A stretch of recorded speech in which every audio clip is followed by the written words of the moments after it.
Olá, tudo bem? Meu nome é Ingrid Mendonça, tenho 24 anos e a gente já se encontrou por aqui algumas vezes. Estou iniciando aqui esse projeto no YouTube para a gente conversar um pouquinho, para que vocês possam conhecer um pouco mais da minha história, também da minha luta no universo da inclusão da pessoa com deficiência. Eu sou pessoa com deficiência visual, tenho baixa visão.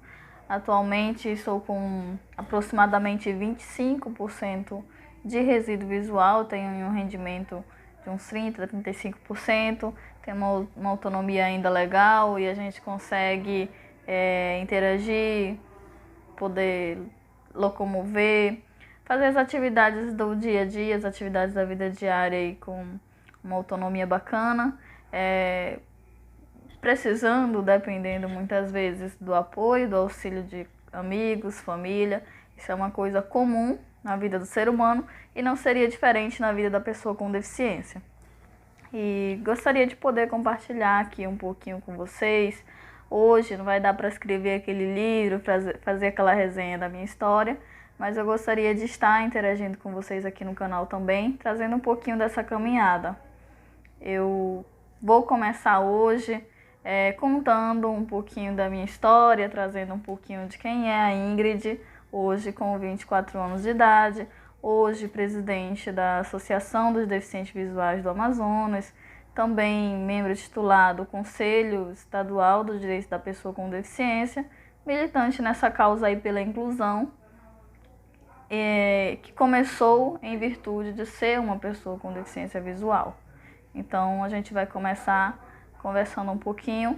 Eu gostaria que você, se ainda não é inscrito no canal, se inscreva, para que você fique por dentro, acompanhe essa trajetória que está iniciando, possa também sugerir ideias, temáticas para a gente conversar um pouco aqui e conhecer o nosso trabalho. Vou estar sempre divulgando tanto um pouquinho a respeito da minha história de vida, de luta pessoal, quanto o trabalho da associação na qual eu estou presidente, que é a Advan, um pouco dessa luta, dessa trajetória assim, na caminhada da inclusão, desse movimento de pessoas com deficiência visual e pessoas com deficiência de um modo geral. Então, eu nasci em Manaus, Amazonas, sou filha de Luiz e Artemisa, a irmã de Yasmin, tenho uma irmã 3 anos mais jovem que eu, e nasci pessoa com deficiência visual, apesar de não saber até mais ou menos o ano de 2013, eu não conhecia esse termo pessoa com deficiência, eu sabia que tinha uma perda visual. E minha mãe percebeu logo quando bebê ainda, fiz os tratamentos médicos, houveram alguns equívocos médicos, equívocos técnicos que levaram aí a um processo de perda visual muito grande. Nasci com catarata congênita, talvez eu tivesse aí um resíduo visual melhor se tivesse dado tudo certinho na cirurgia. Mas os percalços vêm e acabam atrapalhando um pouquinho o processo. Eu acabei perdendo a visão do lado direito. Hoje eu tenho resíduo visual apenas de movimentos, de cores, de vultos no lado direito. Fiquei com 30% de visão no lado esquerdo e um glaucoma adquirido logo depois da cirurgia de catarata, as primeiras cirurgias de catarata. Então, desde muito cedo, eu uso óculos e o óculos ele vai crescendo, à medida que eu vou crescendo, ele vai crescendo também. E os colírios para o controle da pressão intraocular. Hoje é uma coisa que já faz parte do meu dia a dia, que já está assim integrado de certa forma à minha realidade. Compreender a deficiência, como funciona o glaucoma, os cuidados que precisam ser tomados, por exemplo, com o uso do colírio, evitar estresse, evitar poeira, muito calor, muito vento. São coisas que a gente vai aprendendo. Cada pessoa que possui uma particularidade precisa se conhecer, precisa conhecer a sua própria realidade para poder lidar, interagir melhor com ela e fazer com que as coisas funcionem e que a gente tenha aí um prejuízo menor possível. Então, minha trajetória começou assim. Fiz alguns procedimentos, vários procedimentos cirúrgicos, o número de 5 até os 3 anos de idade.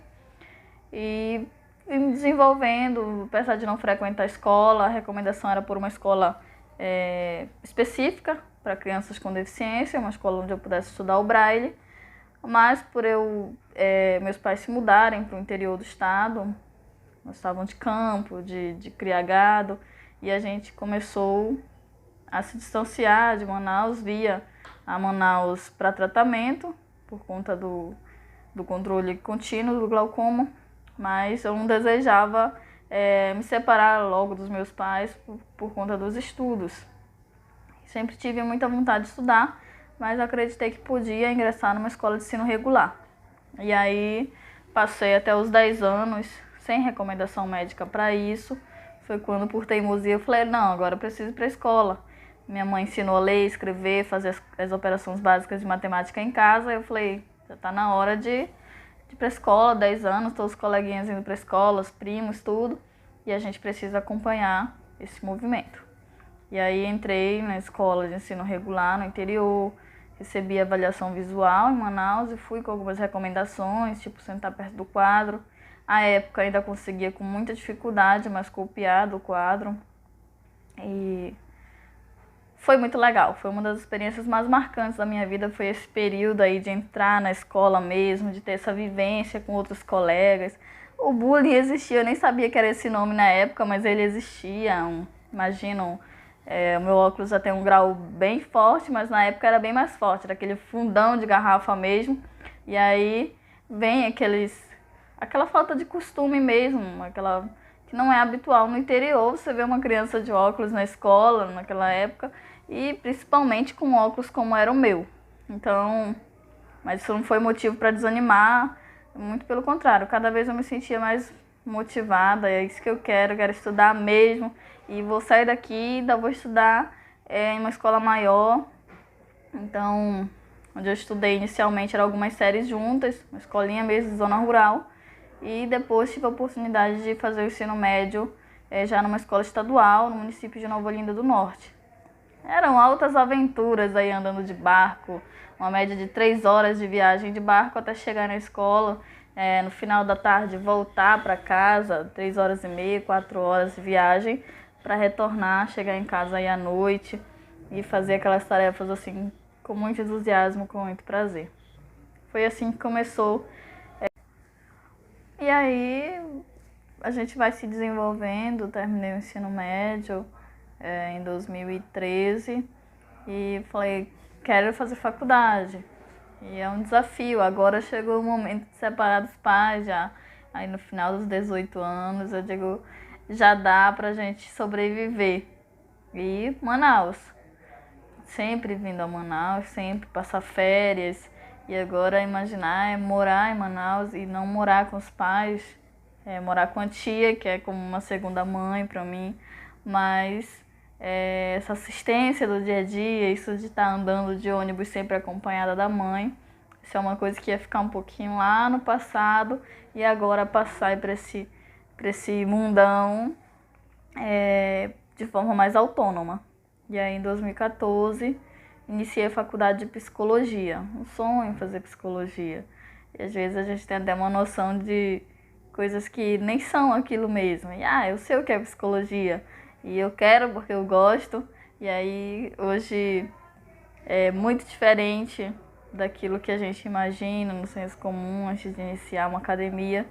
E aí apaixonei-me realmente pela área.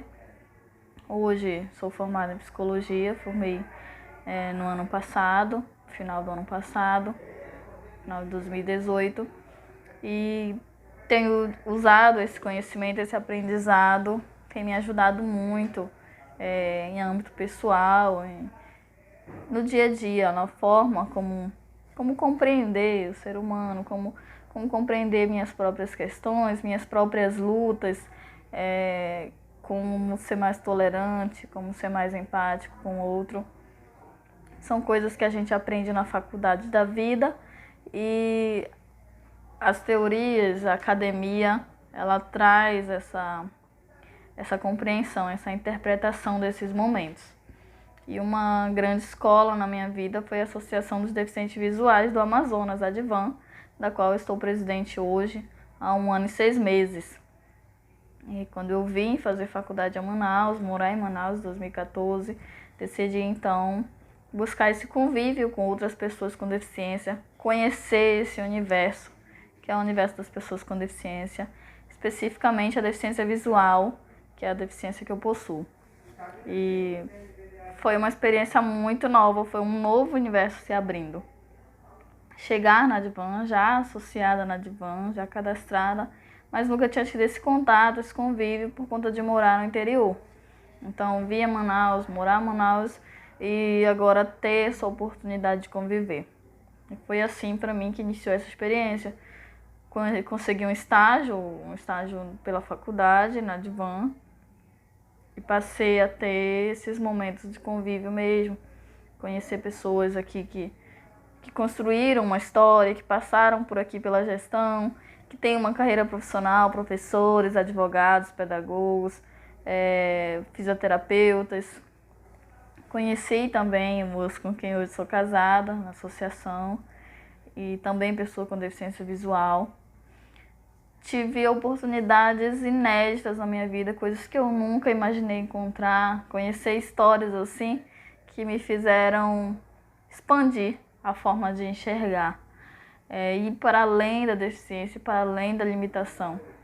Hoje percebo a deficiência como aquilo que pode estar no outro, que pode estar no ambiente, em quem convive com você, e não em você necessariamente, que possui uma limitação, que possui uma dificuldade relacionada a algum padrão físico, algum padrão visual, algum padrão auditivo, algum padrão considerado aí comum socialmente. Mas a deficiência, para mim, pessoalmente, está para além disso. É muito mais hoje uma oportunidade de crescer, uma oportunidade de conhecer pessoas, de ter coisas novas, de poder, inclusive, ser um canal de mudança na vida de outras pessoas. Então, hoje esse é um pouco da minha experiência, é um pouco desse aprendizado que eu tenho trazido para o dia a dia e para a luta. Hoje, presidente da Advan, hoje representando as pessoas com deficiência em algumas frentes, como o Conselho Estadual do Direito da Pessoa com Deficiência, como delegada titular e também assessora de assistência social representando a região norte, aí na UNCB, que é a Organização Nacional de Cegos do Brasil. Tenho tido a oportunidade de poder defender os direitos da pessoa com deficiência visual e com deficiência de modo geral, nesse convívio social, defender essa autonomia, essa independência. Tenho aprendido muito mais com isso e tenho cada dia me apaixonado por esse trajeto, por essa caminhada, por essa causa, e espero poder contribuir ainda mais para que outras pessoas também encontrem essas razões, encontrem seus objetivos em meio a todas as limitações que lhe impuserem, que a sociedade ainda impõe. A sociedade ainda é limitante e não está em nós, está no ambiente, está no ponto de ônibus que não é acessível, está nos livros que tem uma fonte 12, está no professor que tem dificuldade, que eu ainda não entendi qual, mas ele tem dificuldade de lembrar e ampliar a sua prova. Eu passei 10 períodos da faculdade batendo na coordenação toda semana, pedindo para ampliar minha prova, e às vezes chegava na hora da prova e o professor falava: esqueci de ampliar a tua prova. Não tem problema, pode ampliar, espera aqui. Não, você quer fazer prova outro dia, você quer que alguém leia? Não, eu quero fazer minha prova junto com todo mundo, pode ir lá ampliar, não tem problema não, que eu espero, 20, 30 minutos eu espero. E assim a gente vai aprendendo a não fazer barraco, mas também não se calar diante do sistema opressor, diante das dificuldades, diante das limitações que nos impõem, que às vezes não está em nós. A vontade de ir além, ela me motiva a cada dia. E aí vem alguém e decide limitar a minha vontade, decide limitar o meu objetivo, limitar o meu sonho. E com o tempo a gente vai aprendendo a responder essas limitações que nos impõem com luta, com garra, com vontade de seguir em frente, com confiança, com determinação. Isso é muito importante. A fé ajuda, o otimismo ajuda a família, os amigos, toda essa rede que é construída ao nosso redor, conosco, com a nossa inter-relação, com a nossa participação, ela vem com o objetivo de nos fortalecer. E hoje, à frente da Advan, inclusive, eu trago isso para a coletividade, essa possibilidade de construirmos uma rede de fortalecimento, uma rede que inclui a família, que inclui a escola, que inclui um ambiente comunitário, que inclui uma instituição de saúde que você precisa frequentar, que inclui o mercado de trabalho que precisa te absorver com as tuas qualificações, com as tuas habilidades, independente se ele tem uma limitação, se a empresa tem uma limitação, se ela tem uma deficiência. Para te receber com a tua característica particular, ela precisa encontrar formas de suprir essa limitação. Você não encontrou, eu não encontrei, e assim a empresa vai encontrar, a escola vai encontrar, o centro universitário vai encontrar, e a gente vai se encontrando nesse dia a dia e tentando construir aí uma sociedade mais comum a todos, mais inclusiva, mais digna, para que a gente realmente possa exercer a nossa cidadania de forma plena, de forma interativa. Fica aqui o meu abraço a você e a gente vai se encontrando. Pretendo que a gente converse mais, que a gente vá afinando aí esse conhecimento e pode sugerir também coisas para que a gente venha trazer e a gente venha discutir juntos.